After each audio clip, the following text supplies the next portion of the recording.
Welcome to Life Unpacked with Mel Ryan and our new series, Life Bombs. This is a series about the moments that change everything, the moments that shatter the life we thought we were living and force us to see ourselves differently.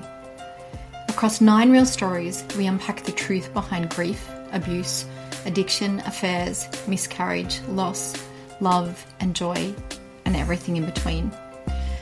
These conversations are honest, raw, and unedited, because life is unedited.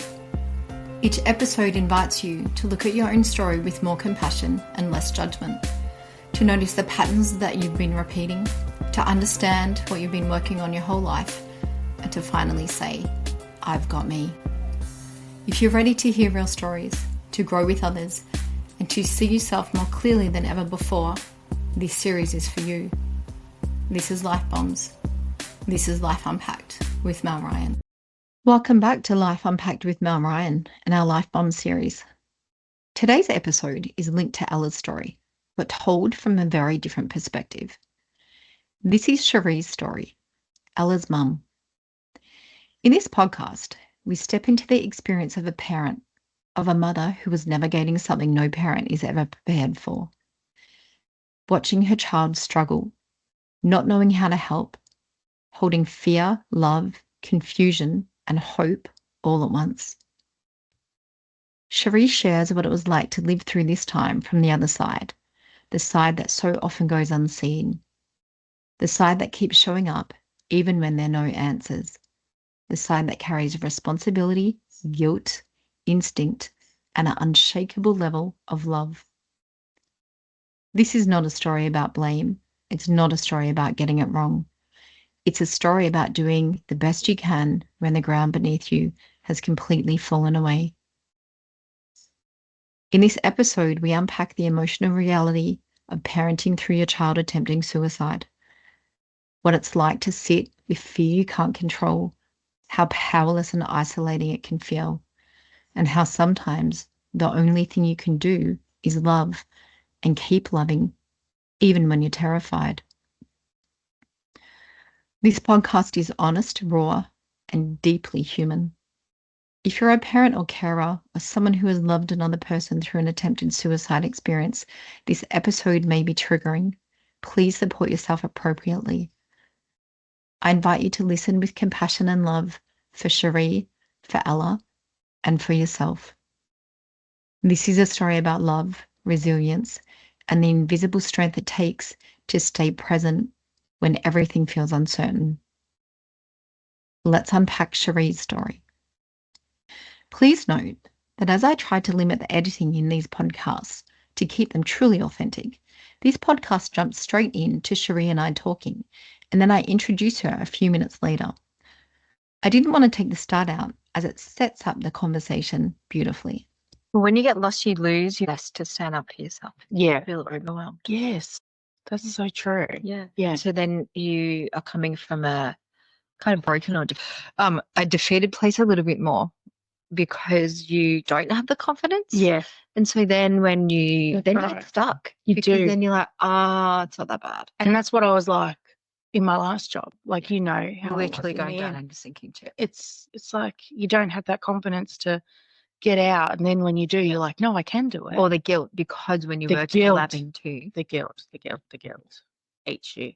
And now it's the guilt that I have such great, some of my, not all of them, a couple of my clients, I think, the thought of leaving them, oh my God, like they won't see anyone else. But then I can't control that. That's on you. I can't.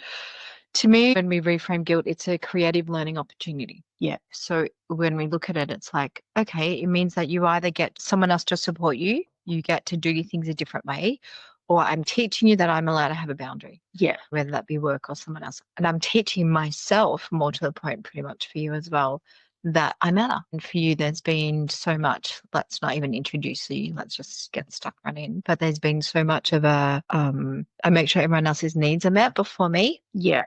And then when you come back to, it's awkward for you to have a need. Yeah. You know, it's not just even us being able to shuffle you so you can then go, oh yeah, that's my need. You're like, oh no, I can't, not even do I not know what it is, I also can't have one. Like I'm actually got Yeah. anxiety Yes. about having a need, because it would mean that I'm now going to put myself in front of everybody else. And you don't do that. fuck no. It's No. something that does not You, come no, natural no, to you no, at no, no, all. no, no. And from when we unpack your story, which Yeah. is, we know what we're going to do, we go Yeah. all the way back to where that starts for you and all that. And for you, Yeah. it's like, I've never been able to have a need. And so that transitions into kind of be a mum to beautiful girls and run a house, but then also work full time. So Yeah. we've changed this generation from being, the mums used to The stay mums used to home. stay at home and look after everybody, but they were at home. They weren't working. And we now added just and now that. we're working full time and we're Right. looking after everybody else and keeping all the shit together. Yep. And wondering why we're all going, what the fuck? Just don't know where the support is allowed to come in for us. And we're not allowed to get broken, and we're not allowed No. to say that we're You exhausted. can't let your shit go. You got to keep it all together. And often when you go to school, I find that you're in the, as much as mums are beautiful and, don't get me wrong, because you're just going to keep throwing it all out there. But at the same time, you're also in a competitive environment. Yeah. So it's like you've got the home baked goods and Yes. the lunches and their kids are the all parade looking with the great clothes and their birthday parties. Yes. So we almost go back into It's a again competition. competing for being able to hold the status of what kind of mum we are. Yeah. At the same time with our kids, we do reflect that ladder of success, which we've talked about a lot. Yeah. With how our kids go, but then also how we go in presenting our kids. It's just never ending. No, it's constant. And it's one more thing that adds to the shit. That's right. And you're also trying to do the best job you can at work. So you've got to have that line. Change hats, run, go to work. Drive in the driveway home from work, to put on the mum and the wife hat, then go to work and put on the mental health worker hat, and that's full on. Yeah. Which It's one am I like- in? And I'm in half of them at the same time. Who else wants something else from me here? Fuck yeah. What? And then it's like, let's do something for you. Yeah. What? Yeah. But then the thing too that I like to talk about a lot is when we come back to looking at let's do something for us or let's love ourselves, we're so programmed that we have to go have a facial or a massage or a pedi or Yes. lunch with a friend or a cafeteria or a Something. walk. Yeah. But we're not transitioning that into things that we can acknowledge every single day in our life. Yeah. So when it comes back to us being able to go, hey, I'm going to make sure I've got my favorite undies and my favorite cup, and make sure I have a hot pack when I go to bed, and have a hot bath and put your Right? best pajamas on. and take the time to take my makeup off, not just Yes. go to bed. Yeah. Put the moisturizer on and whatever. Absolutely. It's like tuck myself in, Yeah. like we would do to everyone else. That's right. No one else is going to tuck me in. No one else is. No one else will be as good. No. And that's, I think, one of the beautiful things, again, that I've seen in this transition with working with you for such a beautiful time, is that awareness for you to move from the I'm not allowed to have a need. Like it's almost like a panic. Like, fuck, I can't have a need. I can't have one more thing I have to look after. Like, I don't want to be responsible for that. It's like that word selfish. It's wrong. I'm not allowed. I can't do it. It's not okay. But that's how we're raised as well. Totally. That's how we're brought up. To be able to transition from that, from the guilt of that too, which is it's a blocker. When I talk about, we have like 5 blockers. Guilt is one of our main blockers that just freezes us. Yes. So we can get to the point where it's like, I really need to say no, or I really need to do something, this for me or whatever. I say yes, or not going to work like we were talking about before. And then all of a sudden the guilt comes in and just sits there like that. I'm going to make you do plan B, and I'm going to absolutely make you feel so bad that you can't support yourself at all. Yes. And so then we go back to doing what we think, that's what guilt is, what I think you think I should do. Yes. The should. So then I abandon myself again. Yeah. And it's all about that. I am talking to the beautiful Cheree. I'm so very grateful that you're here to hang out with us in our Life Unpacked segment that we're doing at the moment. Yes. Which is really pulling apart stories and all of that. The reason, because life is super interesting. When we start to try and understand ourselves, it's how we get there. Yeah. And even in what we were saying before, when we look at the setup that we had, particularly at this age in our upbringing, it was to dismiss ourselves and not be a burden, not be a bother. It's like if you're a little kid and you your mum was going out and you had to go to the toilet. You didn't get up. Oh, okay, honey, you got up. Are you kidding me? Hurry up. I've asked you a million times if you needed to. Yes. So even from that line, which I know we all do as mums, but even Yes. from that line, we have that, I don't want to be annoying. Yes. And so to not be annoying, we have to be invisible. Yeah. And we've spent a lot of our life being invisible, that it's coming back. So your beautiful story, you are the mum of Ella, and this podcast we're doing is about you as much as we've spoken to Ella, and we'll connect the dots as we go through. Yeah. But it's how you got to that space and you went through in your perspective and what you saw and what was so hard for you, particularly moving forward and stuff. After that, so I can ask questions, take as many breaths as you want. Like depression and stuff has been around you for a long time. Yeah. I think I've dealt with anxiety and depression for as long as I can remember. Like I think back to even before probably I was a teenager, maybe 11, 12, thinking, what the hell is wrong with me? Because back then you didn't have a know. name. It's not like now where everyone's diagnosed and everyone knows a lot more, which is good. We need to know a lot more. But back then you didn't do that. It was just like, okay, there's something going on. But you had to pretend that nothing was. You had to hold your shit together. Yeah. And you did as much as you could. But I still very much dealt with depression. Oh, yeah. Regularly. Yeah. And school was not fun. Like school it wasn't easy.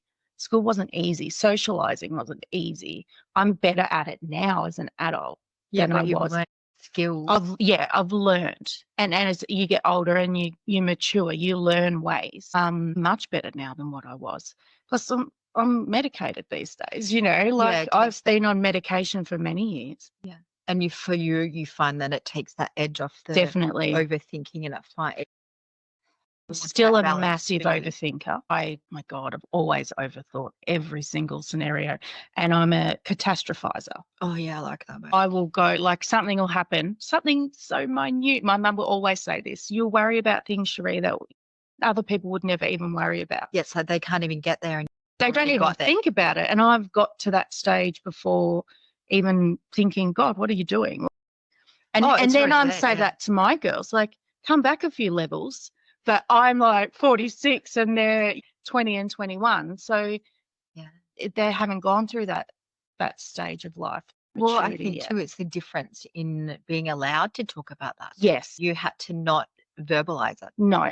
And so you go through life thinking, hey, something's wrong with me because everyone else is okay. Yeah. But I'm not allowed to say anything. So I have to shut it all down. And because no one understood it. And they didn't. You don't talk about it. You didn't talk about it. We were told to get over it. That's right. Out of it. Or toughen up. You shouldn't be upset because you've got all of these things to be happy for. Why are you depressed? Why would you be depressed? There's nothing wrong with you. You've got a good life. Why would you be depressed?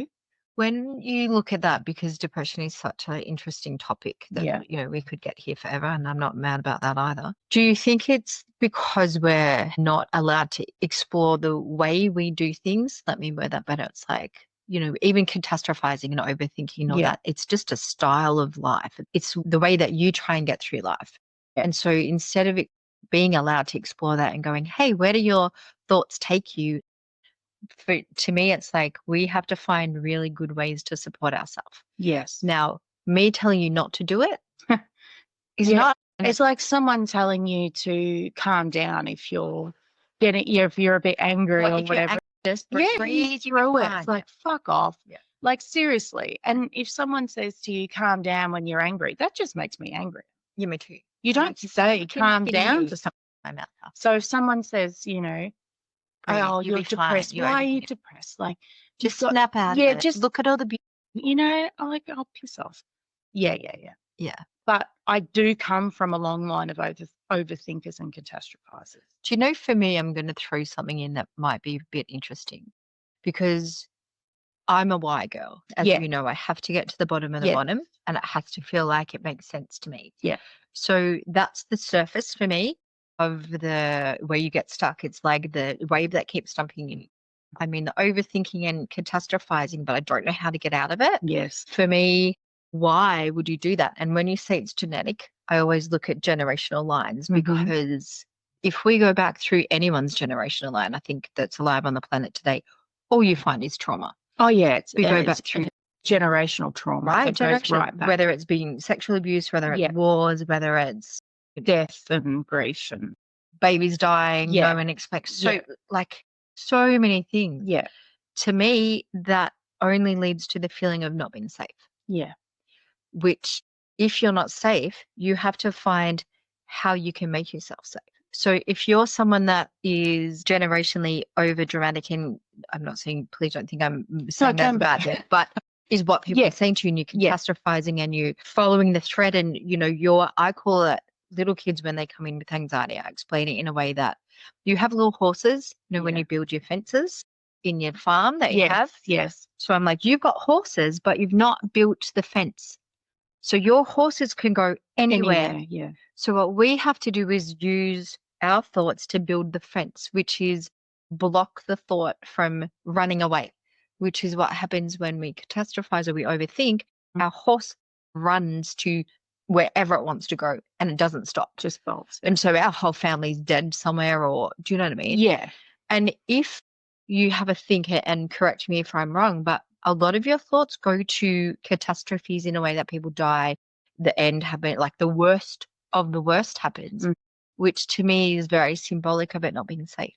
Yeah. So it means that somewhere in that line, because they couldn't keep people in their family safe Yeah. in whatever way, or themselves, whether it be an abusive situation or not, we now try and make that happen more. So we have to think of every single situation and scenario Mhm. to make sure we can Yeah. absolutely have a solution. Yeah. The problem is we don't have a solution No. because you can't control stuff. And that's So where it the makes it control worse, comes right? into it. Yeah. Because I know that I can be a control freak. Totally. Because you're holding everything together so tightly and you're so wound up that if you just let that one little thing go, that's it. Yes. So you're going to keep all your ducks in a row and you're going to keep that shit together. Your ducks are like Velcroed. Oh, absolutely. Glued. Totally. In every aspect of my life, I want that control. Glued ducks. Yeah. So as your kids get older and you don't have that control anymore, for a mum like me, that's hard. Yeah. It just triggers everything. Everything. And so your day becomes constantly anxious. Yes. So So you're always worried. yeah, which is so interesting, because then we look at how when we unpack our stories, sometimes it's our worst nightmares that are related to that literally come to fruition for Yeah. you, which is all the stuff that we've had Yeah. to work through. So as a mum, what's our biggest fear? Losing your child. Losing a child. And it doesn't end. And from a mum that's lost a child that we've talked about, Yes. that didn't change. Yes. You lose a child and your biggest fear remains losing a child, That's right. which is so interesting because it is the biggest fear. That's the bottom. When I say I try and get to what's Yeah. the last question or the last Yes. bit, that's That's what it it. is. That's it. And It so doesn't get it doesn't change. No, it doesn't get any worse. And everything now, when you've been on the edge of that, everything is going to revolve around that Yes. in all of the ways that in every cell of your being. So Yeah. for you to function in life Mhm. after going through an experience that happened with Ella, and I'll get you if you want to share what your experience with that was. Yeah. And that's up to you as well. Yeah. We do have Ella is speaking to us her story, which is so amazing. For you then to have to be able to support yourself moving forward to that is that's where the next chapter in your story began. Do you know what I mean? Yeah, definitely. Because everything It was a new chapter. it's like the setup of your life to being needing to have your ducks super glued, Yeah. or to then being in that situation of where you are So now, where your ducks exploded. Your ducks all just scattered. were fucked. It's like went everywhere. I did not glue them. No, those ducks weren't glued. Box got in Yeah. my pen and Exactly. So then you're trying to, I don't know, But reel it all back in somehow, and you're just running on adrenaline for days, and you can't get a duck.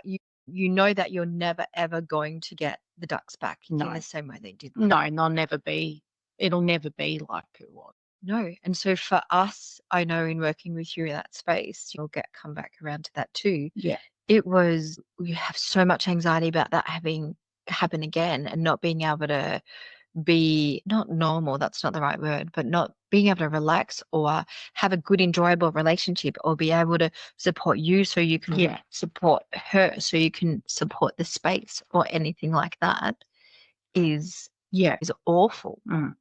It's that, I think what you just said, relax. I think that's what it is. You just feel like, I felt like for a long, long time, and still probably to a certain extent now, you could never relax properly again.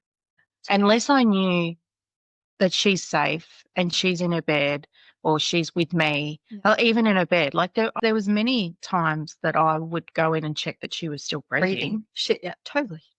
Oh, and I admit, there's been times I still do that now. It's so stupid. But it's not. But I'll go and I can't see it, so I'll just put my hand on her chest or on her back, and okay, it's going up and down. Right, and then now I'm okay. I can breathe. Yeah, I can actually. It's like you're holding your breath.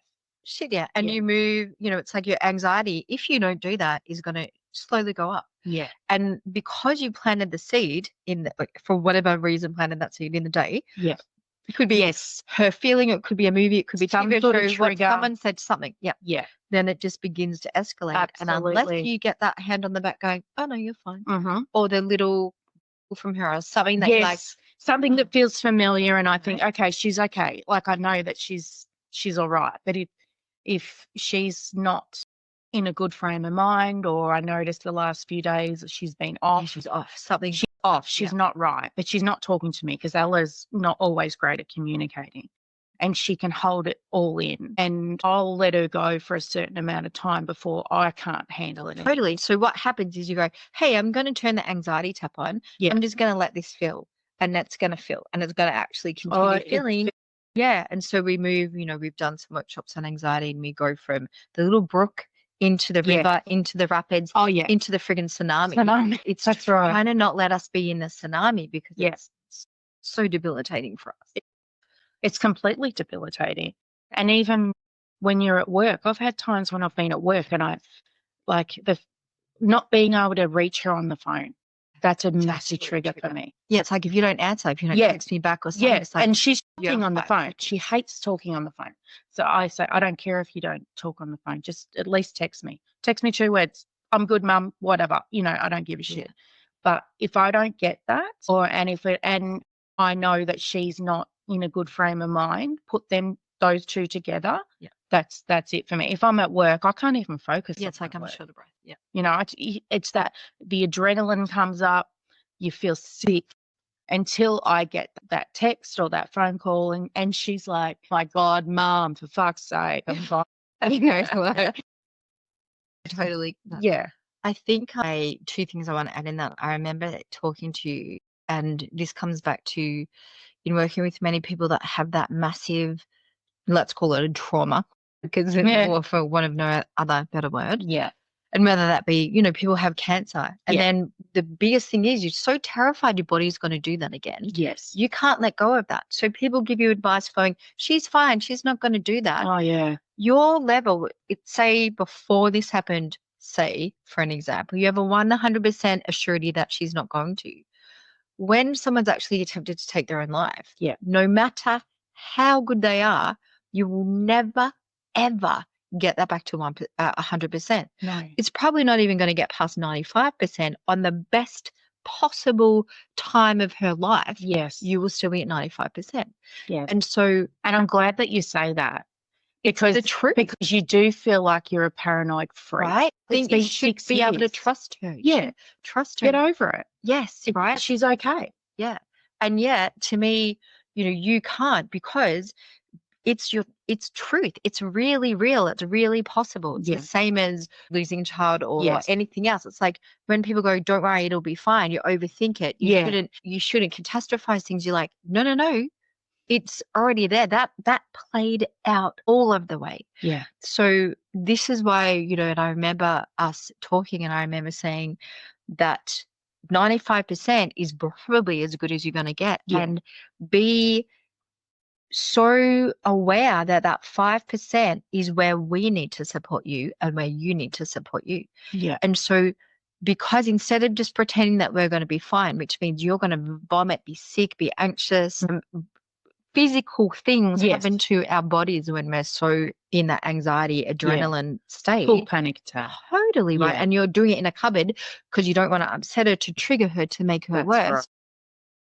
You're trying to keep it together Right. so she doesn't realize that you're losing it. Totally. Yeah. So that 95%, I think, is where we came up with some really beautiful ways to challenge her. And obviously we haven't done the story, and we can come back to that if we need to. But I remember it was that I'm too scared, and correct me if I'm wrong, but I'm too scared to yell at her. I'm too scared Yeah. to tell her off. I'm too scared to tell her to pick up her plate, clean her room, have a Yes. shower.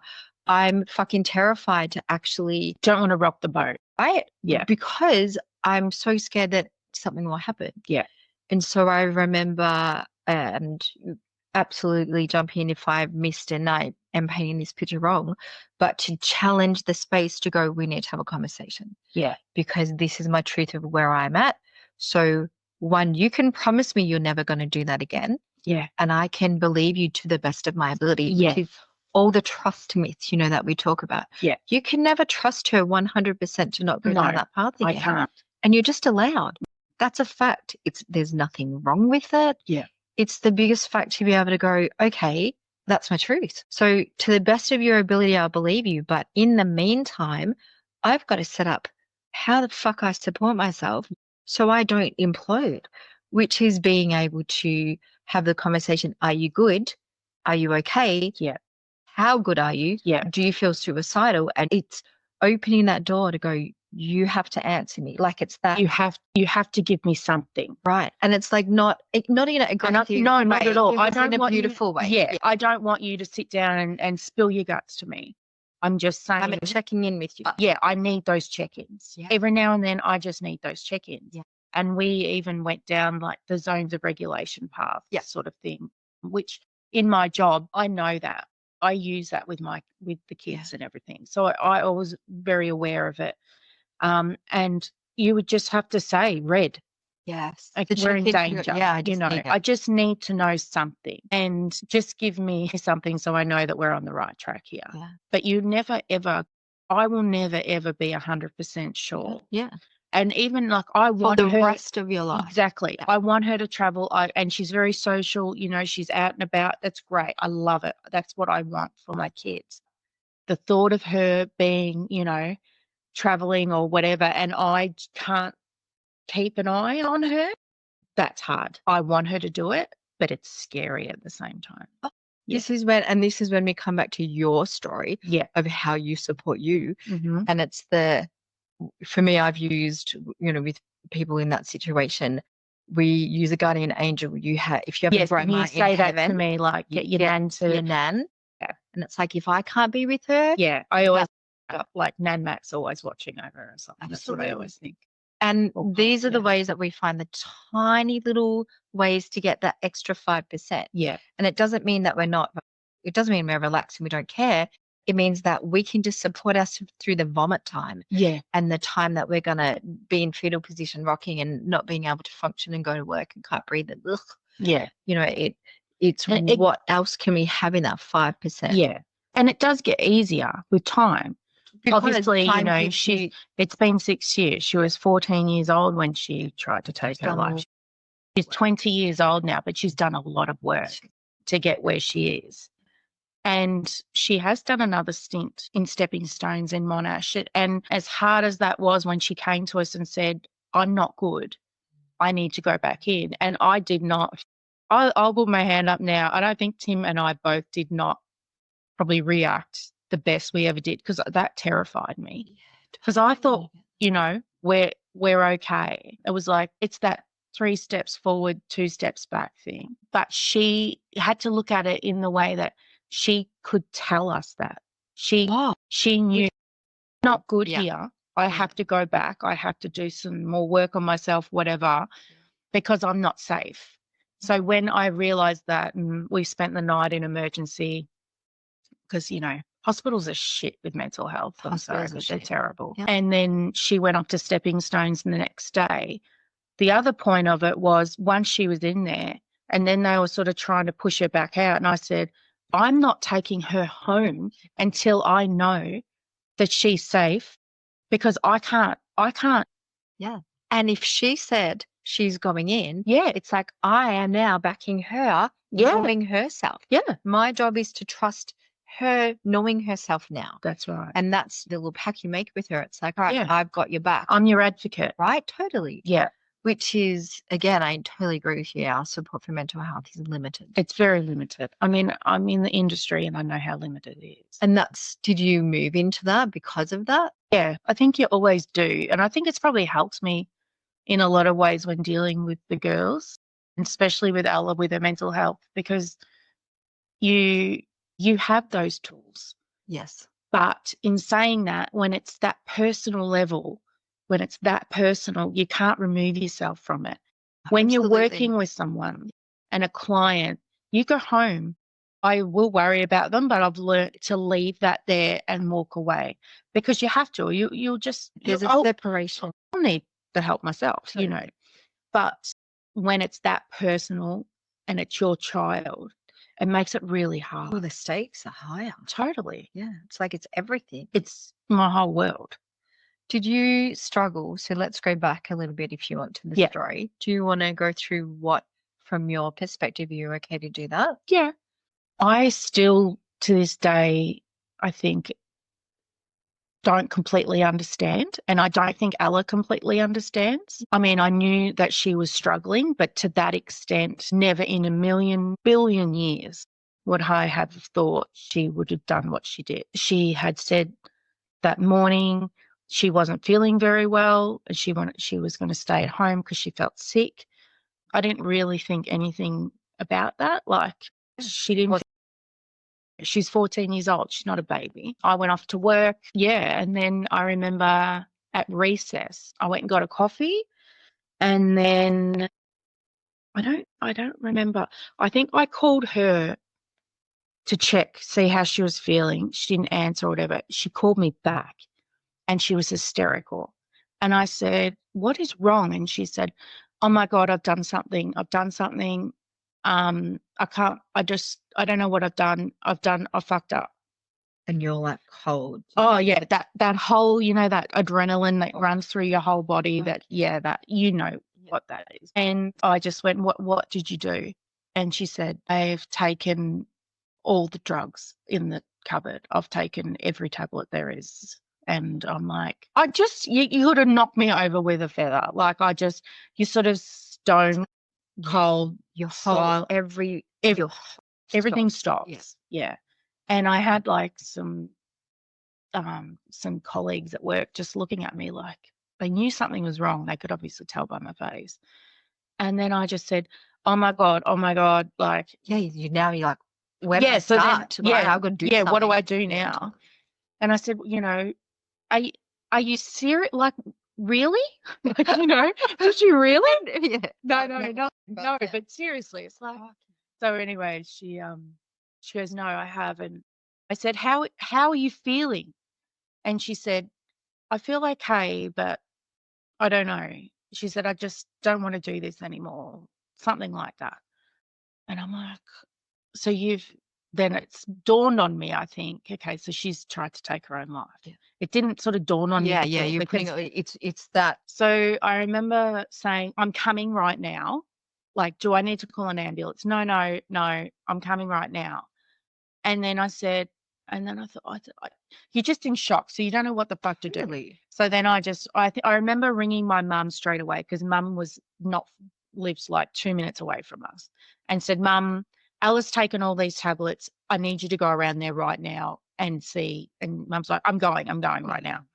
So, and then I rang Tim, and I didn't realise Tim had called an ambulance. So I left work straight away and I just ran in. Grabbed my bag. My friends at work are trying to stop me and I'm like, no, don't stop me. I'm going. Don't fucking don't touch me. I'm going. Yeah. My boss is like, you can't drive like this. I'm like, yeah, watch me. I'm going. Yeah, I got Yes, I can. And actually, I didn't realize until later on, one of my friends from work had actually followed me. She drove and followed me the whole way home and made sure that I got home okay. And then when she saw that Tim and my mum and the ambulance was there, she thought, okay, I'll go. But I just wanted to make sure that Cheree got home okay. So, Wow. amazing. But I was working in Dandenong, so I'd driven to Pakenham. I don't even remember that drive. No. So, Fuck, that's a long drive. it was a long drive that day. And I remember walking in the door. Tim was already home, so he must have flown home as well. Mum was there and the ambulance was there. And the house looked like a bomb had gone off because there was just packets of like just medication, and she'd washed it down with some alcohol. I can't even remember what she drank. We're not big spirit drinkers or anything, so there wasn't much in the house, but yeah. But you're just looking at a scene that you don't understand. I didn't know then either that, like she'd actually tried to cut her wrists with a razor and everything too. But I think Mum had sort of cleaned that up before because I didn't actually come home for a few days after that. I was in the hospital with her. So anyway, yeah. But she was, when I walked in, she just sort of looked at me and just broke down. And she's like, I'm so sorry, Mum. I'm so sorry. I'm so sorry. I made a mistake. I shouldn't have done it. I'm so sorry. I'm so sorry. And I'm like, okay, she's talking to me. Yeah, so she's good. She's okay. She's talking to me. It's okay. But the thing was, what she had taken was my medication that was, what is it, the long-lasting one, the ones that take slow release. Yeah, slow release. So she'd taken all my antidepressants and hers, I think. And I was taking Targin at the time because that was before I had my neck surgery. So I was in a lot of pain. So I was on Targin. She'd taken a lot of that stuff. She literally just took your medicine cabinet. She just went berserk with everything. She didn't even know what it was. Like, she just took everything. But I still can remember this Sambo. And he looked at me like I was the biggest piece of shit under the sun. Yeah. And he was like, what's in this cupboard? Like, what is this? And I said, well, it's my medication. It's her medication. It's not like I'm a druggo that has, never what I've thought. Like every other family in the world has the up cupboard. Yes, that's right. Locked, just the up just cupboard. The up cupboard. Like still now. It's up. Yeah, cupboard. It's always been up above the oven or wherever. The highest cupboard. I mean, it's locked up now. It has been for 6 years. Yeah. One of my things. And she knows it. And she's really good about that. Yeah. She knows it. We've had that chat, years ago. And she said, and I don't know, maybe you helped her with it. Your mum needs this for her own sanity. Well, that's like you're allowed. Yeah. You have to let people support themselves. This is how. That's right. Yeah, totally. And at Stepping Stones, they gave me all this advice and said, when she comes home, there's no knives. We had to lock all the knives up. Scissors. I threw scissors out. I don't give a shit. I threw everything out. I just went to town when I got home. Where are the scissors? We don't have scissors anymore. Oh, that's good. Yeah, no, I'll never forget him. He was an older man, and no one could make me feel any worse as a mother than I did to myself. I felt the most guilty I've ever done in my whole, and I still do. And this is what I wanted to bring in. I'm so glad you brought that word in, because we started talking about guilt before. Yes. And this is been something that we have to pull through in this story, because that is such a significant part of you supporting yourself moving forward. You can't do that if you have the guilt. So it's a constant battle that comes in, and you have to fucking get out. That comes in and get out. So that's right. One person, you're in a situation where you don't know if your daughter's going to live or die. You can't even catastrophize. You wouldn't have ever catastrophized this, because it wasn't even in my head. Right? So much worse than what it ever could be. And someone gives you the look, or the words, and the judgment. He looked, and the way he spoke to me and looked at me, and he was dealing with Tim, because Tim was sort of, I don't know, going through the medication with him or whatever. And I just completely just brushed him off and went straight to Allah. I thought, I don't give a fuck who you are. Get out of my way. I'm getting to my kid. But I must say, he was the only one. Like, we dealt with a few. The other Ambo that was there, he was really good. And then later on, obviously, because she went to Casey and then got taken by the ICU Ambos, because she got put into an induced coma at Casey. And then she was taken to ICU at Monash by another Ambo, and they were brilliant and they were beautiful, these two guys. They were really lovely. And Tim and I followed them. Yeah, and you're not allowed to go in those Ambos because, they're pretty. And it was, oh my God, that was horrific. That was, so Hey, look, yeah, she's in a state that you're like, Yeah. that's not. Well, she'd gone from talking to me, she was fine, and then the medication started to kick in. And then it was like, I remember going in the ambulance with her from home to Casey, and that's when she started to go down. And I remember saying to him, what's going on? He said, I think the medication's starting to kick in now. So I was like, okay, what? She was delirious. Then she started getting delirious.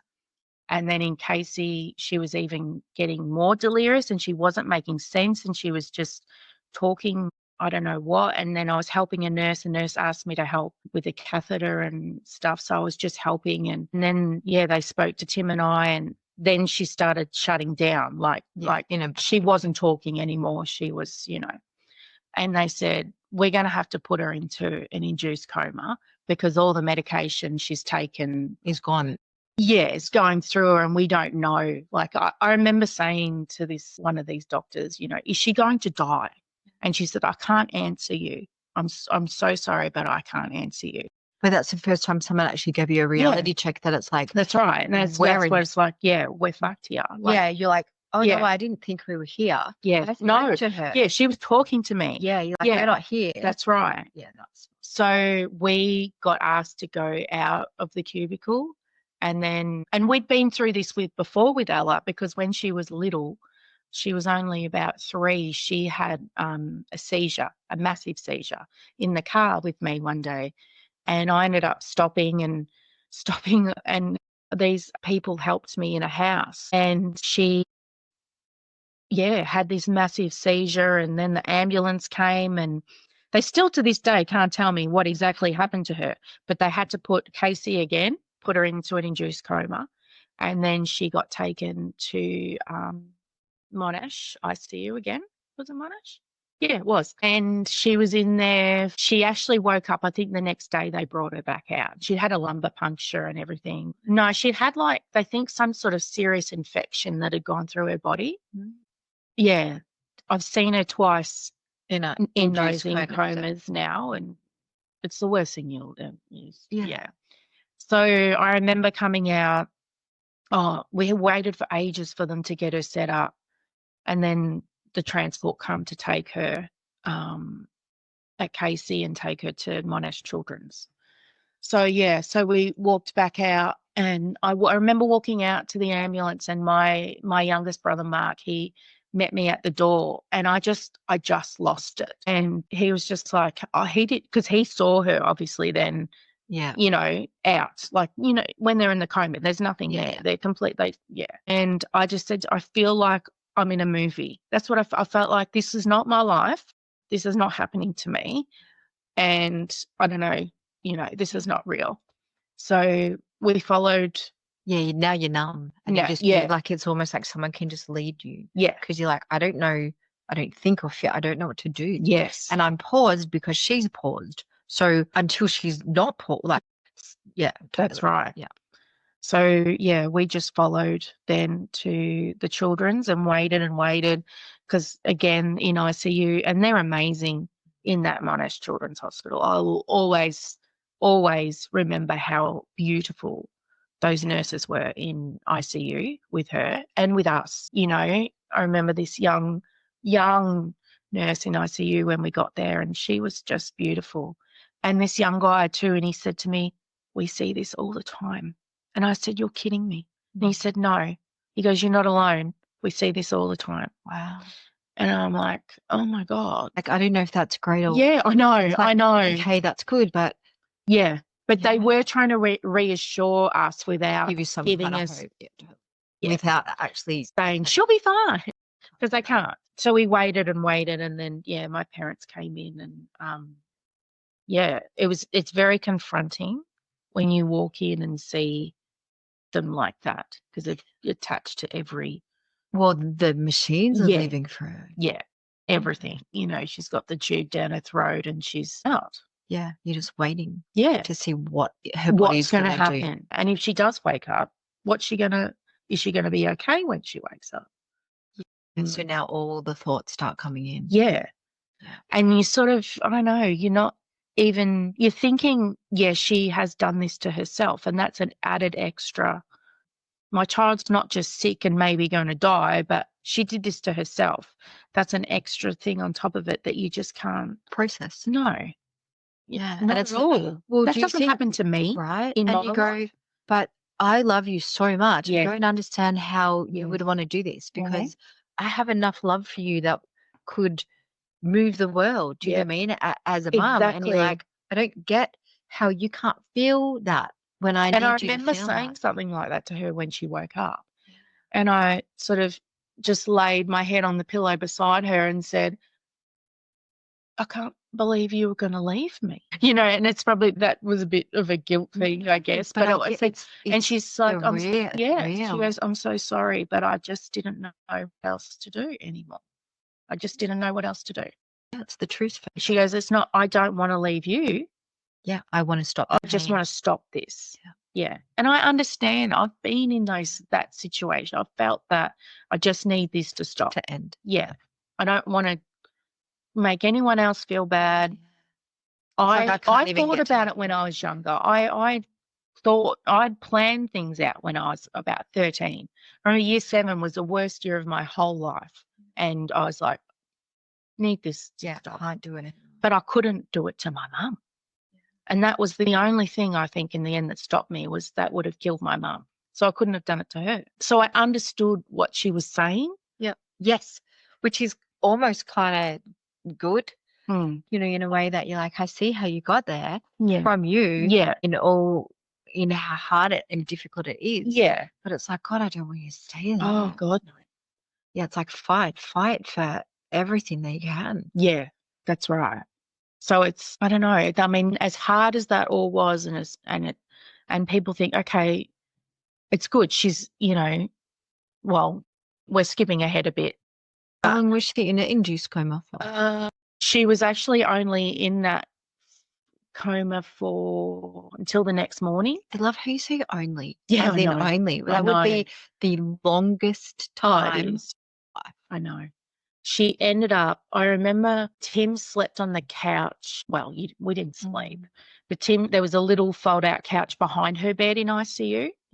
Tim stayed in there, and they gave me a bed, which was just like in a little room, like a parent's room, at the children's hospital there. So, but I couldn't sleep. You adrenaline in your body. Jesus Like, Christ. So Yeah, I would just sort of go in there, and then I'd come back out and check on her, and they'd go, Cheree, you need to sleep because she's fine. We're watching her. Nothing's going to happen right now. Yeah. She's, so everything's breathing for her. It's all good. So, and I'm like, okay. So I went back. Then I'd come back again. And I remember coming back early hours in the morning, and there was a bit of commotion, and I'm like, what the fuck? But she had woken up, and she had pulled the tube. Of course she had. Exactly, tough little bugger. She had pulled it out of her throat herself. And they said to me, like, I can't believe she did that. I'm like, yeah, well, that's right. Exactly. So, and then I was like, okay, you just get that. Yeah. She's going to be okay. It's that moment. Yeah. And she sort of looked at I me. could breathe. Yeah. And she knew. She recognized you. She recognized me. And it was the same when she was little, when she was in the induced coma. And I remember my mum and dad and I were standing next to her, and she'd woken up, and she looked at my dad, and she sort of said, hi, Pa. Yeah, but in and out. And I looked I'm like, okay, We're good. we're okay. Because she's recognized my dad, and, You almost like feel the holy. oh my God, yeah. And you feel the weight of the world off your shoulders for a minute. For 10 seconds. Because then the hard parts. This is when it begins, right? That's right. Yeah. And that's what I mean. Like, people go, oh, yeah, she's okay. Thank God she's okay. But then you got to fight to keep her alive. Everything. Yeah. So then she It's was like in ICU for quite a while, because her heart rate was off the charts. It was way too high, and they could not get it down. So it took a long time. Actually, it took a few days to get out of ICU. And then she went onto the ward. I remember coming home. Tim and I would take turns between, because he was terrible, obviously. And he still feels it now. Tim's such a bloke, like, he doesn't talk about feelings and stuff much, but he when it comes to that, like if something comes on the TV or if we're watching 60 Minutes, you know, and there's a kid on there or there's some sort of trigger, every now and then I'll look at him and he'll say, fuck, that was hard to watch, wasn't it? Like, you know, and so I know he still absolutely feels it as well. You know, she had a car accident not long after she got her license, and it was a fairly decent one. And he got to the scene pretty quick, thank God. And he said, oh my God, Cheree, I never want to see her like that again. Like, it was horrible. But just those little things really doubled. It's doubled. It's like the intensity of the fear, because it was so real. Yeah. You know, it's like that fear and that thought of losing them is it takes you right back. They say there's, you know, post-traumatic stress and body trauma. Your body remembers exactly how you felt in that moment, and it just connects. Yeah. So we sort of took in turns, and I had Caitlin, and Caitlin was 15 then. She would have been 15, if not nearly 16. And Caitlin feels everything. She's like me. She's a very sensitive soul. She has anxiety as well. So she feels a lot. And even if you don't tell Caitlin something, to try and keep it. So, like, she was so funny. She said, Nat, because my mum picked her up from school that day, and she said, Nan wouldn't tell me what was wrong. She said, Nan wouldn't tell me what was wrong or whatever. But she said, I looked on Find My iPhone and you were all at the hospital, so I knew something was wrong. She's so switched on. But which is such a beautiful thing to go, the truth works. Yes. No, and as much as that's harder, and that's such an older generation thing that we pretend that we don't tell anyone the truth. And I think Mum spoke to her and explained what had happened. So, you sort of have to worry about her too and what's happening and how she's going to cope. Like, you're now everywhere going, where am I meant to be? And when this one's out of the woods, then you're like, okay, now I've got to make sure I can give 5 minutes to leave, because now I have to make sure you're okay. That's right. And you'll just go into... Yeah, exactly. So, we sort of just took it in turns, and then she went on into the ward for a while. And that was really hard because they'd put a person on her then. You know, what do they call them? Those people that stay with them the whole time and don't let them out of their sight, and because they're a risk, obviously. They're a suicide risk. Most of them were really good and really respectful, and realised that either I was with her or Tim was with her all the time. But there was this one lady I remember, and she was such a rude woman. And Ella had got out of bed and went to go to the toilet, and I must have, I don't know, she must have needed something. I went in with her, and then the lady wanted to come in. And I'm like, what are you doing? And Ella goes, Ella being Ella's like, get out. Like, leave me alone. She goes, what am I going to do in here, for God's sake? Yeah, there's only... And she goes, no, I have to do this. I have to do this. I said, I'm her mother. Do you really think I'm going to let her do something? I'm standing right beside her. Off you go. And so anyway, they sat either just outside the door of her room or just inside the door of her room the whole time she was on the ward. Naughty nice. And then, she come and got assessed by the psychs from Stepping Stones. And then they spoke to Tim and I and said, she needs to come in. And that was horrible. Yeah, because you're like, no, but I'm not ready. I need to spoon. I'm the big spoon. And I need to wrap her in hot more. Be the big spoon for God knows how long. Like, that's... But the other part of me was like, I understood. And I'm also terrified to come home. That's right. Because I'm never going to let you sleep on your own in the rest of your life. And I don't want to be in my house and be sad and me not know what to do. So it's like, I don't know what to do with you. Exactly. So we agreed. It was voluntary, but they heavily suggested. And, she had to go. It's now we're at the point that we need to change something. Yeah. And so we just right. And we need the professionals to step in and help. So, she might have been the next day. She might have got moved to Stepping Stones, which is just downstairs anyway in Monash. But that was a massive eye-opener for her and for us because, we took her in. with her bag, and they went through the bag, and everything Yeah. comes out, and no, you can't have that perfume, that's glass. You can't have this photo frame, it's glass. No shoelaces. I've been obviously in my job and with my nan, I've been in quite a few psych wards. I know how they work. And Stepping Stones, I must say, was quite nice. Like, it was more obviously for children. I think it's 12 or 13 up to maybe 18, 19. And the staff were good.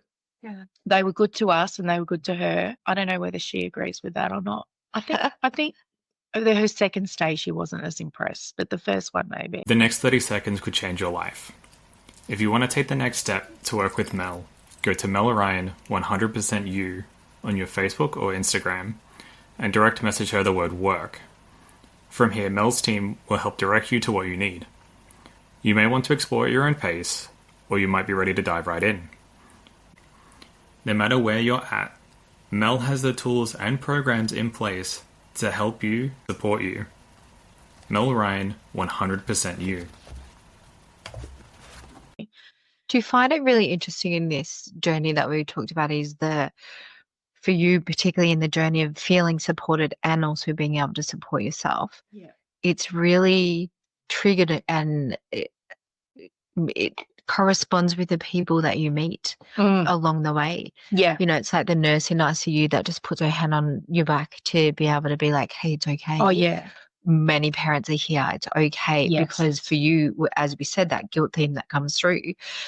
And then you've got the one that looks at you sideways. Yeah. It's funny that you're like, oh my God, it's there. Like, you think it's my fault. Please don't think I'm saying No, that. And so I think that sometimes people in, the positions they hold, and, you've got ambos that work so many hours, such long shifts. Yeah. Could be at the end of any shift. You don't know what tiny little impacts that affects in other people's stories. Absolutely. I think for me, that experience in my job has made me realize I don't want to do that to somebody else, because I deal with people at the lowest of their life. I don't want to ever make anyone feel like they're judged because it's bloody shit. Life is so fucking hard. It's hard. Yeah. It's like to me, it's like life is, or earth is, trying to work ourselves out emotionally through so many things that we don't understand. Yeah. And then we have the ladder that we talk about. Yeah. And when we can't even put ourselves on the ladder, when we don't feel good enough, which is because we've compared all our life and think that, everyone else is better or whatever than us, that we don't fit on it, then how do we support ourselves? And so then we are absolutely at the mercy of, unfortunately, totally what at someone the else. mercy of. And if you get the side eye or the funny look or the comment that can be taken both ways or whatever, you're only going to take it the negative way, which is going to put you further down in the hole. And not blaming anyone in that sequence, but when we can't support ourselves, we just keep going down. Once you start going down, you keep going down. That's right. It's very hard to come back up. Well, that's the whole workshop that, I'm doing that Melways one that by the time this is out will have been done. But I'm so hoping to reframe how people see the lanes they're in to be able to support themselves before that happens in a way that, we can talk more about that at a different stage. But it's so important for me, mental health. It's so important for me to people to be able to support themselves and catch themselves and know I can get that rather than if I'm waiting on you to make me feel better. Yes. I'm in a very precarious situation. Absolutely. And it's not safe. No. And so you can't rely on everybody else to do it. Well, and the question I want to ask you, because I really kind of want to know, after things settle down and, Ella's now on Stepping Stones, and you then in some capacity have to go back to work life society people. So people now know that, hey, my daughter, had a moment where she tried to take her own life, where we're in here. Yeah. How did you go supporting yourself? Because does that make sense? Yeah. You get my question? Yeah, I know what you mean. It's very big because you're coming back into the world where everyone has an opinion about everything. Well, I think you said something to me before, like you're on the wheel of life. Yeah, you're on the wheel and you're running, and then all of a sudden you've you've got off, but you've got to get back on or whatever. and you don't even know how to connect. No, and you that's don't exactly care, right. You don't want to. Yeah. But I think I shut myself out for a while. I remember shutting down all of my not that I'm a big social media person anyway, I'm not a fan, but I shut down all of it. I didn't want to deal with anybody else's shit. Yeah. I didn't want to see anything else. I didn't want to hear anything. I couldn't, Yeah. nothing else could go in. No, No, you can't have anything else coming in. Really, a lot of people didn't know, to be honest. Ella didn't want people to know at that stage, and I didn't really, you know. Did I find that too? Sorry to interrupt you. It's I have to process what happened Yes. before I can actually even have a conversation. Absolutely. And so I think that's very clever and very fortunate to be in the position where that wasn't, it wasn't common knowledge, so to speak, because it was that people that don't know to this day. So there's still a lot of Tim's family would never know. Yeah. Because he didn't feel comfortable talking to them about it. It's only my family, like my mum and dad and my brothers and their families, they knew. Because I'm really close to my family and I needed that support. Well, and that's the question. It's like when we come back to how did you support yourself? What do you need? Yeah. And that's when it's hard to bring a relationship together because you have different needs. Yeah.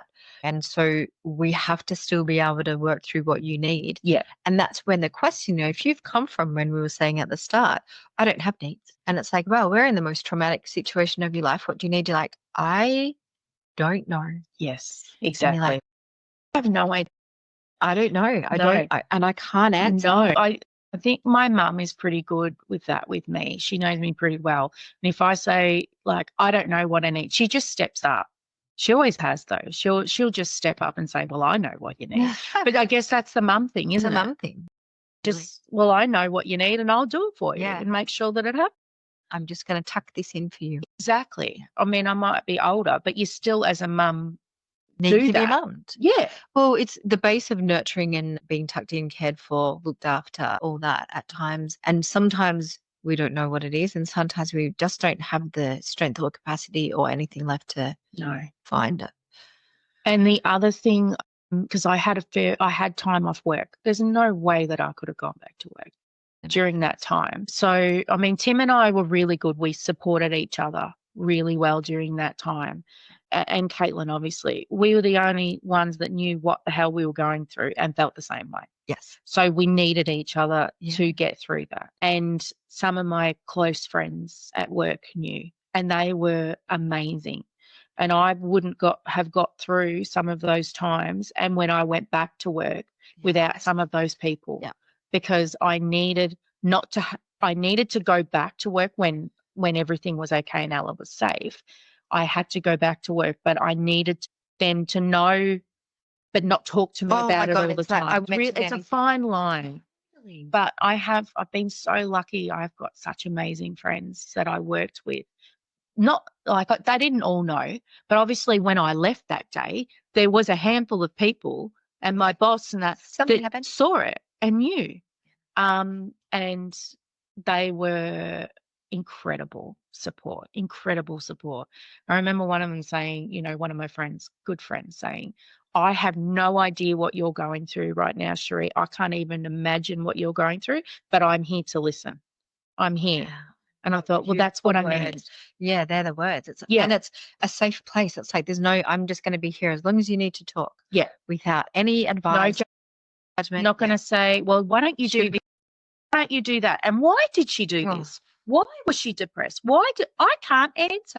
I fucking don't know. Yeah. I just know that she was not. Yeah, that was her story. Her story took her there. That's right. That's her story. I can't answer that story for her. That's her story. Yeah, and you could when she wants to tell it, still be wrong. That's exactly right. When she wants to tell it to people, that's up to her. But even, like some of my other closest friends didn't know. We didn't tell them because that was what Ella wanted. And I honestly didn't have the capacity to explain it to another bloody person. But this is the thing too. It's because people are then going to ask you questions that you can't answer. No. And so you're like, I'm protecting myself from being put in that situation where I feel uncomfortable and, Yeah. It's like the questions you're asking me, I don't even know how to make sense of them. Are they coming from a place of love and a place of Yes. support? Or do you just want to get, Is it gossipy? yes, You know, or you is want it a to gossip, judgment? or is it a judgment? Or, oh Totally. God, my child would never have done that. Yeah, because again, Well, when don't ever think that your child is not capable of it. That's what I'll say to anyone now. not on the end of that. Capable of it if they get pushed to a point. So that's why I'm a big If you get advocate for buried enough by suicide life, awareness, and you need to, people need to watch communication. out. Yeah. And for other people, they need to communicate. I'm massive on communication. Which is why I made that ladder sideways analogy that we use so much, is because if I compare myself to you, it should be for me to understand me or Yeah. learn about me Yeah. rather than use it to pull myself down. Exactly. And the way we've been brought up and what we were talking about before in Yes. success in society and being good enough, and then even in motherhood or parenthood, we use that ladder to compete to see who's the better parent rather than, wow, that's really interesting that you do that. I might Yeah. try that. I've not done that. It's Yeah. like to be inspired and learn and create and grow, Yeah. Not to to sort judge. our shit together. Yes, but not to judge. And I think it's a really beautiful and safe place for you to not have had to go through that as well. Yeah. You know, trying to go, wow, I've now got to try and deal with people's opinions in public in that And- space. But this is when I we don't need detach you that- back. Yeah. from And that. it's like, you know what, their opinion, and we say, Yes. their opinion is about them That's right. and your opinion is about you. What's that saying? You know, what you think about me, and that is not my business. It's not my business. I don't give a shit, actually. Correct. It's like It's taken me a long, many years But do you- of therapy to think, I don't give a shit Yeah, what you that's think it. about me anymore. It's yeah. Yeah. You're not important irrelevant. enough to me. It's like your opinion tells me about your limited thinking or Yeah. your story or where you're stuck on the ladder Exactly. or whatever, and it has no relevance into my story and my No, not at all. whatsoever.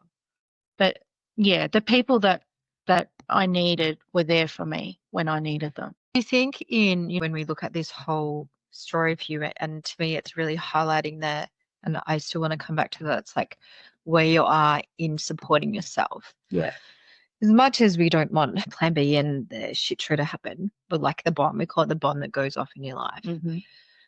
In ways, I'm going to ask the words and we can reframe it. Are you grateful for where you are now? Yeah. Yeah. It's like you'd never wish that on your worst Oh God, enemy. no. I don't. I think it now. Like, I don't think I could survive it. But again, you know. But you do. You know. The sun comes up, the sun goes down. Yeah, you've gone through hell in your life. You know that. As much as you say, I don't think I could survive that. Somehow you do. Because you have to put one foot in front of the other sun and keep literally going. comes up. Yeah. But yeah, I mean, I think it opened our eyes a lot with some things that were happening maybe that needed to change as well. And that came up like when Ella got out of Stepping Stones, she came home, but they didn't she went on to Elms then. And Elms were great. Elms were good for us. Or even actually before she came out of Stepping Stones, we would have family meetings with their social workers and everything in there. And they were really good as well. They would sort of put boundaries. Like I remember one social worker, she was really good because she was like, okay, there has to be boundaries in place now for Ella. And she is so good because absolutely. Absolutely terrified. And Tim was terrified too. We both were terrified. You can't say no because like, oh my God, what's going to happen. Okay, don't look at her the wrong way. And Caitlin too, the poor thing. She didn't know how Am to I deal allowed with to it. yell at her and call her? Yeah. Bitch, I mean, they or- do again now. Yeah. So she was like, okay, Ella, there's going to be boundaries with your phone. Because I honestly believe a lot of Ella's problems then was social media as well. I think girls with social media at a young age, it's not a good thing. It's terrible. Well, for me, I'm not disagreeing with you. Please don't think I absolutely 100% agree with you. Yeah. And to me, it's a ladder. Yeah. It's like, I think that we need to educate people on the ladder all the way in prep. Yeah. Because when we do the ladder and we compare ourselves, we only come up with a negative opinion of ourselves and that we don't fit, we don't belong, we're not good enough, something's wrong with us. Yeah. And then we collect the tickets for that. Yeah. We collect more, hey, I'm not this, I'm not that, I'm not this. And then I look and think that you must think this about me So I feel even worse about myself. So because of social media, I think we're even more conditioned to use the ladder as a way to not feel good enough. That's how I would. Absolutely. And I think it's hard for boys too, but I think it's incredibly hard for teenage girls because, and my girls have said, you are constantly saying, look at that girl, I don't look like that. So and then you've got, the perfection of what it's not life is deemed as looking perfect. It's just The not imaging. realistic It's not realistic. what they're aiming for anymore. But I honestly believe a lot of issues stem from social media for her and how she felt about herself. So yeah, there was boundaries put in place and rules, like for all of us as well. We everything from a new baseline. Yeah, that's right. And just change some things. And I remember she would have a bit of day leave before she came home. So we'd just go to the cafe, and we were so excited because she was actually doing a lot better. Yeah. And she was happy to come out, and we took her to the cafe for lunch, and it was like, I don't know, it sounds so strange. No, there's a freedom to her now. Yeah. So, and then they said, she can come home. The thing too is the minute that she said, I don't want to die. Yeah.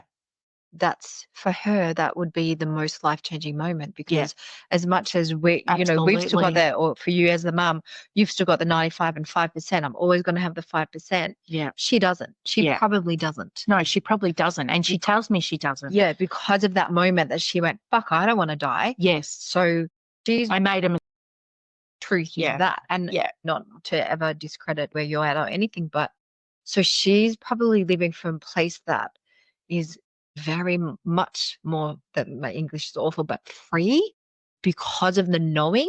That for her, it's like no matter how bad it gets, I've got the key that knows I don't want that. Yeah. Potentially. And so maybe that's what you see, that beautiful and change. You think that though, and then what was it? A couple of years later, she goes back down again and says, we need to go back in. I need to do something here. And then you go straight back down, plummet again. And I did panic. God, yeah. Tim did too. And then do you think too, did you pick up that, oh my God, this is never going to end? I'm always going to be here for 100%. I still feel like that sometimes. Still feel like that. Everything, it'll be something in a day, there's just something, little tiny things, or you double look, or you. Absolutely. And she's much better now, but she still will always have to deal with her mental health. I always have to deal with my mental health. It's something that you have to, and that's what I explained to her, at the start, she just wanted to be better. Yeah, or a magic pill that was going to make me feel better. This pill's going to make me feel better, and I'm like, and I can help you as much as I can, and Dad can. We can all help you as much as you want. You can go on the medication, whatever, but unless you are going to put in 100% with the strategies and everything to make yourself feel better too, it's not going to work. Yeah. And I think that's such a beautiful thing to know. It's like, as much as no matter how much you love her with every cell in your being, you can't make her not choose to live. No, I can't. And so it's even in. And that's how stupid it was in the end, because you had the knives locked up and the drugs locked up. There would be times where I would think she's not good at the moment, like she's a bit down, or I was a little bit worried. I would go to work with the locked box in my car, and I would drive to work, and there'd be the bloody medication locked in my car, sitting in my car at work, and it's like, what are you doing? But at the same time, you look at it and you go, yes, I'm going to call myself a loony, and I'm also going to I felt myself, right? And pat myself on the back going, fuck yeah, that's my 5%. I need this for my 5% to make me actually make it up. But then, as Caitlin would say to me one day, Mum, she can go to fucking Chemist Warehouse and buy a massive pack of Panadol and do whatever, or wherever she wants to do. Yeah. But I felt like I had a tiny bit of control when I did that. Yeah. It's just so symbolic to going, I need this. Yes. And this is when we come back to the ways that you support yourself. You go, as much as it doesn't make sense to anyone else, it just was what I needed. Mm-hmm. It was symbolic. It's the only way I could get through is to know that I I had. get that. The Yeah. lockbox is in my car. Yes. And just little things. Do you feel like you can support yourself? Like, well, you went into mental health from here as Yeah. a course and everything. Like, Yeah. this whole story for you has taken you on a whole new direction to really genuinely want to help people. I think I always had, I don't know, I was always fascinated by mental health and how it affected everybody else. I mean, working in a school with all these kids with challenging behaviours and everything for 11 years, you were always dealing with kids' mental health. And then obviously having my own daughter that had mental health problems. Caitlin has her own mental health problems with anxiety. It's been genetically in your family. Absolutely. I've always dealt with it. It's in my family. My nan had shock treatment.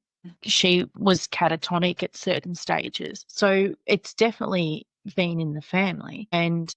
But I don't know, I always had an interest in it. But then I guess with everything that happened with Ella and when she was better and, well, better. and the girls were older, I felt then I could sort of, as we say, go and do something for myself. Yeah. Well, it's following and the do the buzz, course. isn't it? Yeah. Having where you're pulled. But it's still hard though. And some days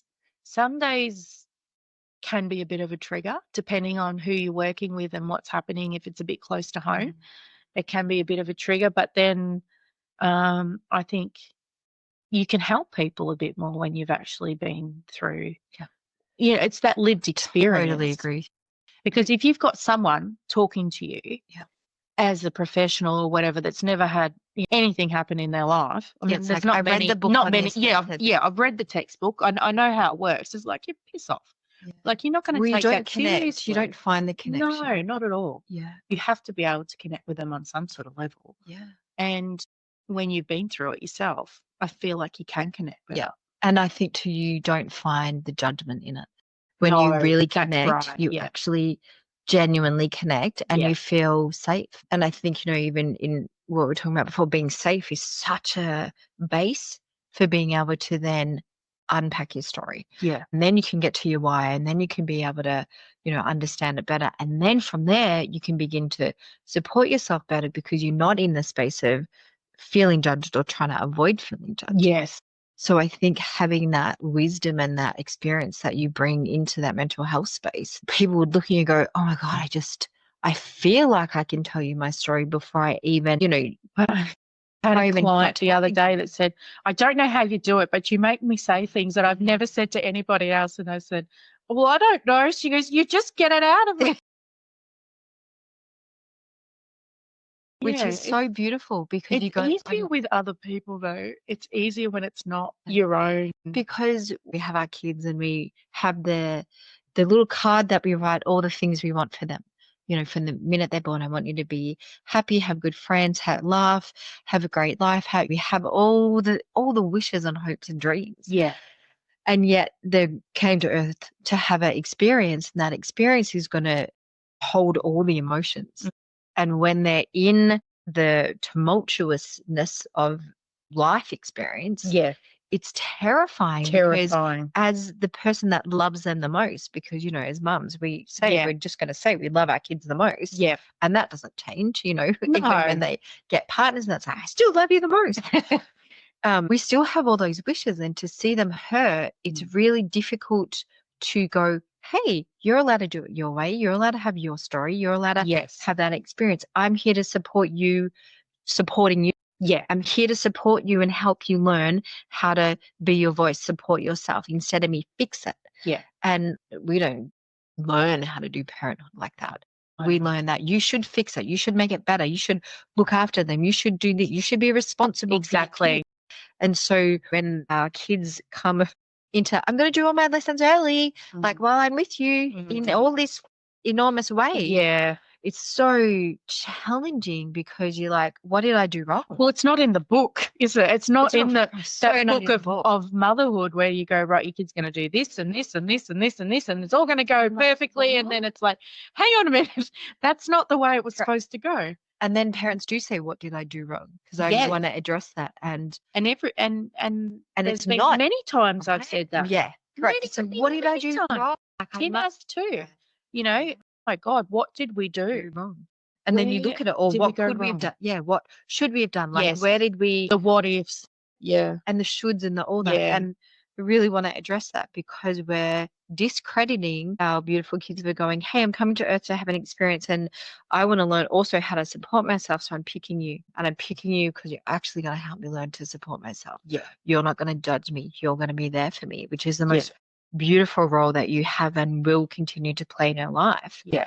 And yet, because of the ladder, we don't support ourselves because we go to the, what did I do wrong? And so it's reframing that to go, hey, that ladder does not exist. Turn it sideways. It's an experience. Our kids picked us or came together with us because we're going to help them in the way to set them up to do this journey to support themselves in their life. And when we look at your beautiful daughter, we see it and we go, she's doing a good job. Yeah. She's also going to keep learning, keep asking, and all. She's not there. None of us are there, really, are we? No, God, no. But you, instead of being afraid to tell her her boundaries, tell her what to do, fight with her, tell her she's a bitch, all the kind of stuff that you normally do, you've come back to making a normal, bantery, fun, safe, challenging home rather than I'm too scared to do anything. And that's a really powerful. And it was hard. I reckon that was hard. I remember many sessions that we spoke about. Yeah. And our foundation was that, but I'm terrified. Yes.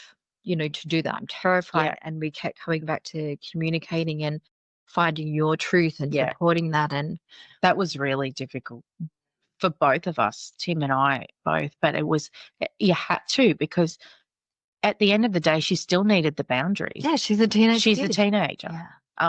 And she is a very strong, as you know, she's a very strong-willed kid, and she says it how it is, whether you like it or not. She's a bit like a mother.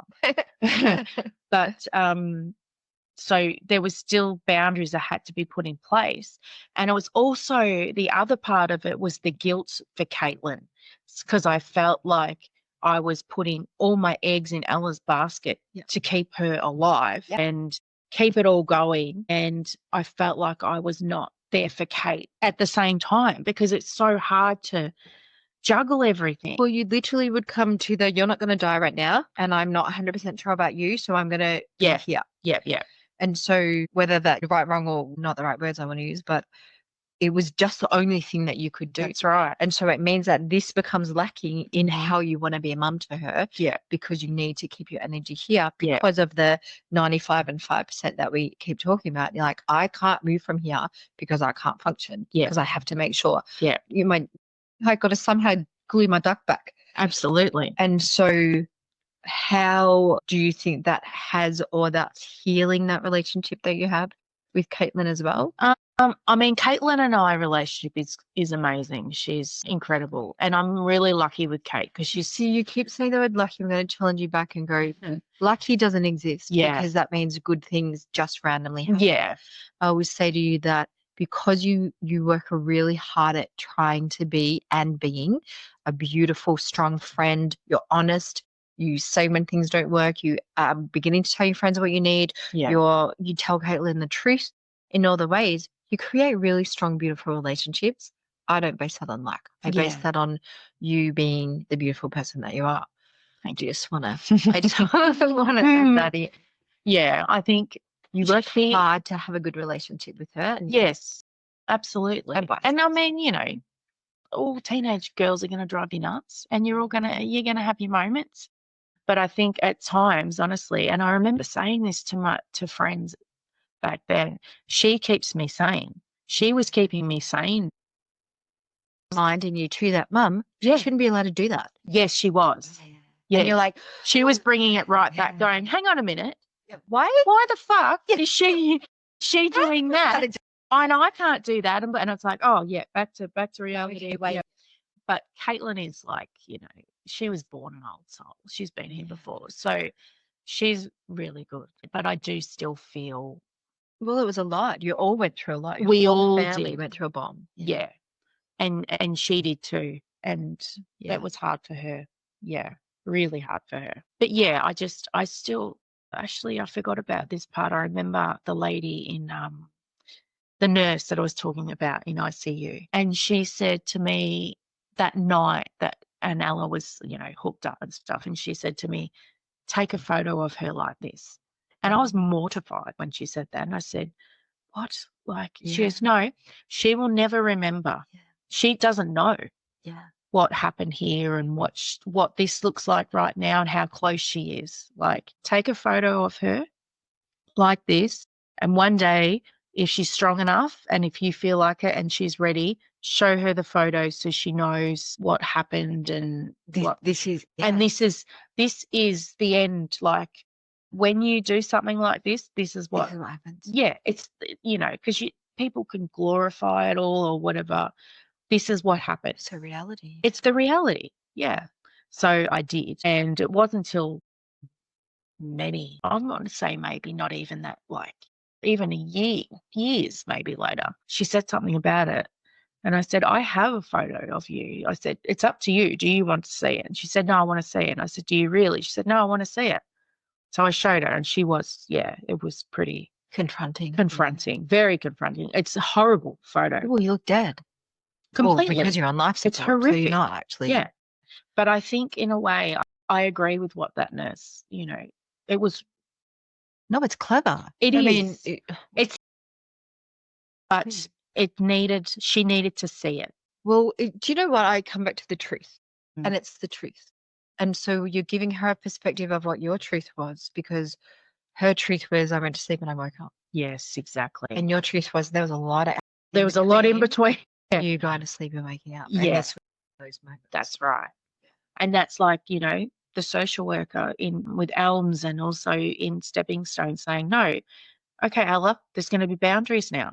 Yes, this happened, but we can't wrap them in cotton wool now from the rest, as much as I try. Yeah. I still try. Let's face it. And you want to, there's still, life is life. So there still has to be, you still have to put those boundaries in place. Correct. It's you still need to have the responsibilities and the That's right. self-assurance and, Exactly. and do the work. You can't just now coast through. You have to come back to, yes, you got to dig down. Exactly. And she has done it. She has done the work. So it wasn't like this. It's not like she did it. She got sick. We nearly lost her. She come back. Everything's fine. It's not a broken leg. There was a lot. You don't heal a broken leg. No, there was a lot that happened after. And even after Elms, there were other, it was like a bit of a, I don't know, it was like a roller coaster. There's a lot of different people. Yeah, there was a lot of professionals coming in and out. School, obviously, we had a lot of dealings with the school because they had to know that she was safe going back. Yeah. She had self-harmed previously as well. That was quite a while before she tried to take her own life. And we got a phone call, I remember, from, I don't know, must have been one of the teachers there or something at St. Francis, and said, we've seen these. And that, oh my God, that was horrible. Yeah. That was really horrible, knowing that. But that was the turmoil that it's the beginning of, I don't know how to help you. Yeah. So, yes, St. Francis were really good. There was a really good counsellor at the school that Ella really liked, and she was really good talking to me as well. So there was a lot. There was a lot of appointments. There was a lot. I was trying to work. Ella was at school. Going here. Yeah, but then also the whole thing, the little things I'm going to so-and-so's house. Yeah, the friends. I'm going to so-and-so's house and I'm staying there the night. No, you're not. No, you're not. Not yet. I'm not ready. I'm not ready. And she'd crack it. She wasn't happy. But when you bring it back to how the social worker and that spoke to me, that's okay. Yeah. You can pull that card because, as she said, you have done this, Ella. Yeah. Not saying it's I'm not against Ella in any, not blame. Not at all. But there's consequences. Part of the 5%. Yeah. It's the whole thing is I have to feel safe because my trust is 95%, 5% never happening again. Yeah. And I have to work out all the things I do to fill the 5% so I can actually survive emotionally right now. And that's wonderful. And there just had to be things put in place for us to know that she was safe. And then, back to the zones of regulation and all the rest of it. You have to communicate with me. There's still a safety plan. Yeah. in our walk-in pantry. People can't see it because they don't walk into that, but it's still up there. Yeah. It's probably so you outdated, but that was up there for for so long because she could see it, we could see it. Then Engage. we do this. If this happens, then we do this. Just little things like that had to be put in place. If you had to say anything to any other parent going through a similar situation right now, apart from deep breaths and, keep going, what would you say? What would be your advice to them? Don't ever think that your child is not capable of something like this. Do you know, it's something I wrote down actually before is when kids get on antidepressants. I've seen many parents go, oh, we're fine now, they're on antidepressants. Yeah. Don't fool yourself into thinking that this stuff will never happen to you, because it can happen to anybody. Literally lived it. Never in a million years did I think my daughter would do this. Never. And she was still functioning. She was not. She wasn't in bed, not getting out of bed, school refusal, all that. So it's like when you look at she was functioning with the black hole. And you see the suicide, the risks and stuff. If they're doing this, if they're doing this, there's so many more that could be added onto those lists. And then there's the maskers. And she's the best masker out there. Yeah. Because now we know, obviously it took a while, but we found an amazing child psychiatrist, and he actually diagnosed her eventually with ADHD. And now, because girls with ADHD present so differently. And this is what annoys me with people. They think, oh my God, she doesn't have ADHD. Little kids with ADHD run right, rah, rah. I work with these kids. I know what they do. My God, I've seen it. But girls with it are so, so, so different. Yeah. And she is the best at masking. And she will say that to you. Yeah. She can mask. She used to mask herself off the other girls at school. This is how they act. So this is how I will act. Yeah.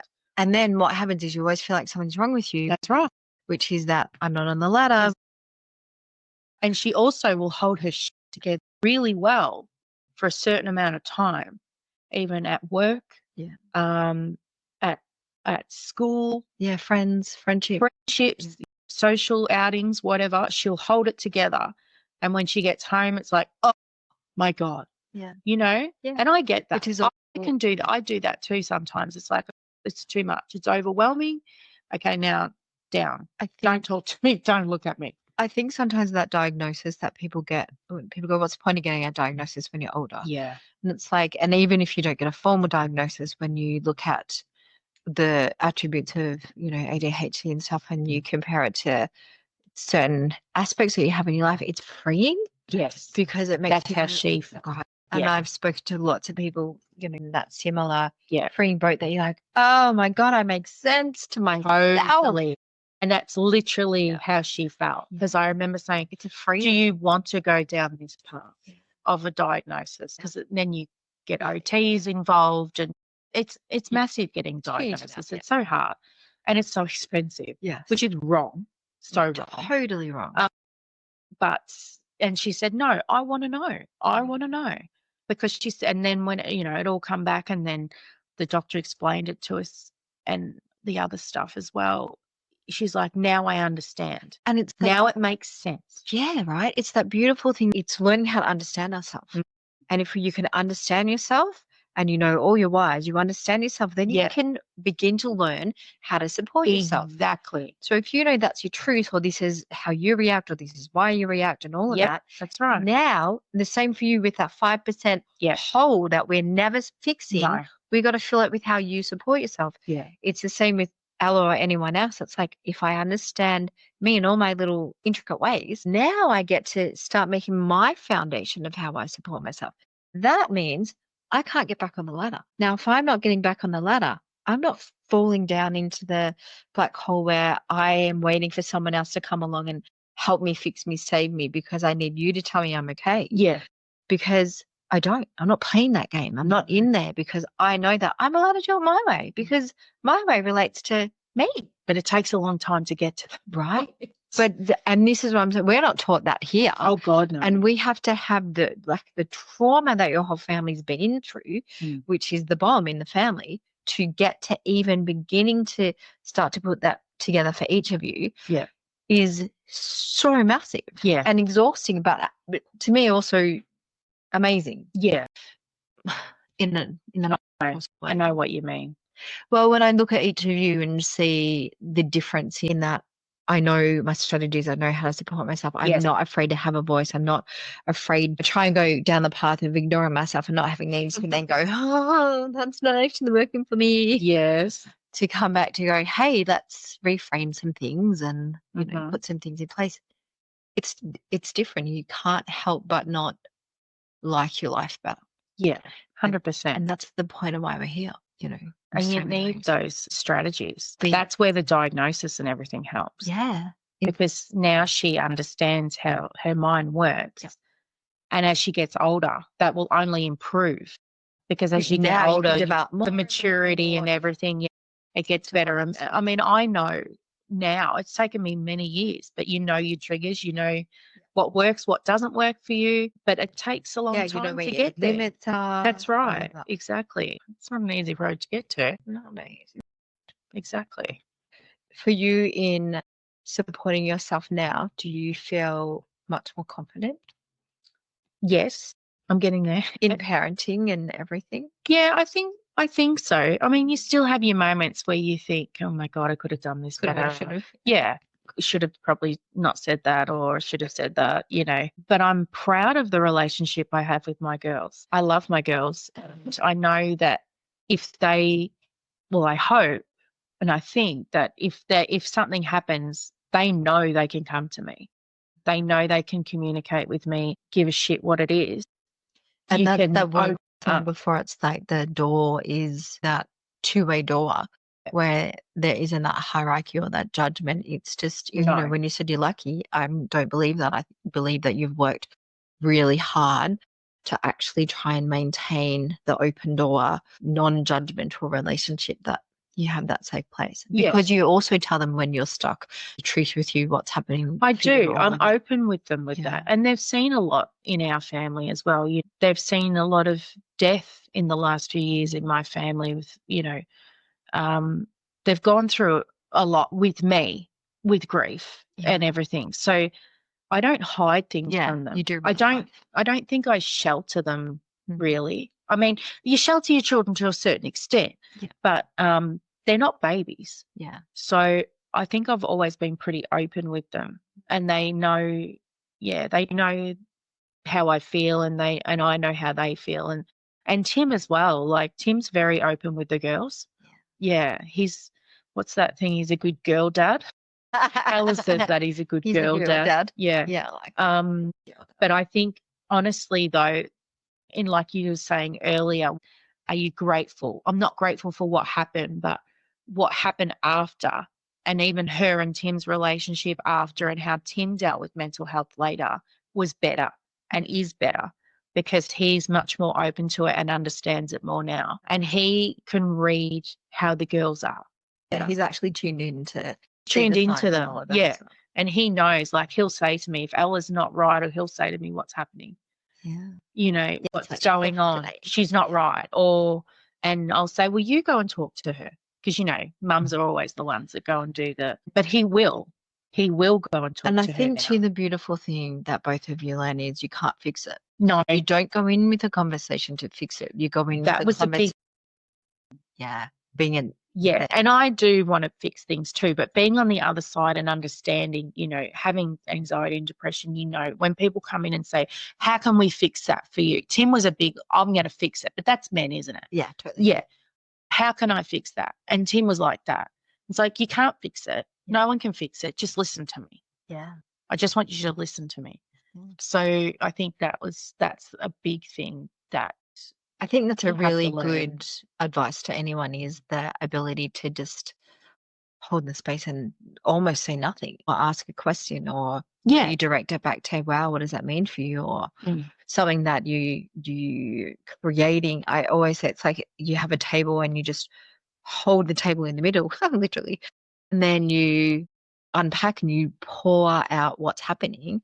You kind of shuffle it around, but you don't fix it. You don't take it. You don't. No. It's that real listening is a skill that we need to get better at, I think, as a I society. agree. Yeah. And I have a real thing with people that come in and say, what's that toxic positivity that come in and you're so lucky to be alive. You're so lucky to have this. And It's like when what can I do to fix that for you so you don't feel like this anymore? No, it doesn't. it's like I'm allowed to feel. That's right. I can feel however the hell I want to feel. Yeah. That's Like, up to me. I'm having an emotional experience. I can't just do these ones because the emotion is like the rainbow. There's everything in it. If Exactly. you get stuck in one, it's unhealthy. Yeah. But it's being able to support myself in them is what we lack. Yeah. So we avoid them. I want Yeah. to avoid feeling sad or uncomfortable or angry, or not even allowed to be angry. No. Because it's such a great emotion. We have to avoid it. And so it's that all of this is like, I think the key for both of your stories, and I'm so grateful to share it with you, is that journey to hear how you have gone through and changed and refashioned how you support yourself in it. Yeah. Because it was such an incredible journey for you that you could have gone so many different ways, and to really keep coming back to be able to, you're trying to support her but support you at the same time. You were double doing. Oh, yeah. And then obviously Caitlin and Tim and Yeah. your mum and all of that in that. Yeah. It comes back to that when you step out and see it, Yeah. it's an incredible story. It really is an incredible story. You don't really think about You you don't, just do think, you? you just think, well, yeah, that's just something that you went through. And again, you think, well, people have gone through worse. Right. So many people actually have lost their child to Yeah. suicide. And I'm so fucking lucky that I didn't. Yeah. Oh, the lucky again. Yeah. But, Yeah. But it wasn't the story. It wasn't wasn't that her story. No, Yeah. that's right. It wasn't meant to be. But yeah, I think, like you said before, what would you tell parents? But I think open lines of communication. You have to always be able to talk to your child about anything. Yeah. And I think too, I love that answer. And it's like, don't be afraid to work on what that looks like for you. Yeah. Because whether that's with family counseling, whether that's with just you two talking, whether it's through, hey, I found a podcast I really liked, I want you to listen to it. Hey, I read a book. Hey, I found a meme, I'm going to send that to you. Hey, anything can work for you. Communication is such a beautiful tool that it's so important. Share in any relationship, though. I'm a big talker. I've always been very open. Some people aren't, but I have seen too when people don't talk and hold it all in, what happens or later. you pretend you're okay. That's right. And it'll catch up with you. It always catches up with you. And your body. Yes. And physically it all comes out. But you have to communicate with your children, even if it's hard to listen to. Yeah. It doesn't matter. And it's also not being scared of what you hear, because there's like 8.1 billion people in the world.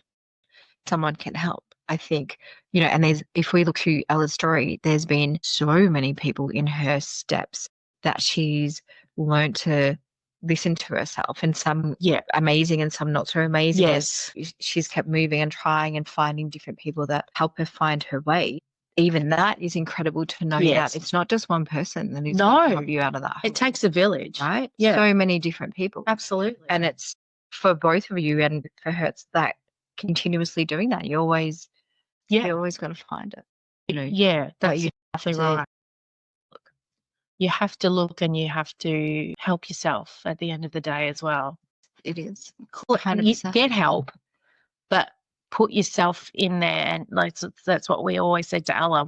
Like I said before, we can do everything for you under the sun, but unless you come meet us halfway and help too, nothing works. It's like returning that. You came here for you. So what does that look like for you? Yeah. It's like how do you then bring that story around to be able to go, hey, I want to be the one that is there for me, that helps me, that looks after me, that supports me, that understands me, that knows my why. Yeah. And it's finding that passion back into wanting to know what that is. I think that's a key. So too. Yeah.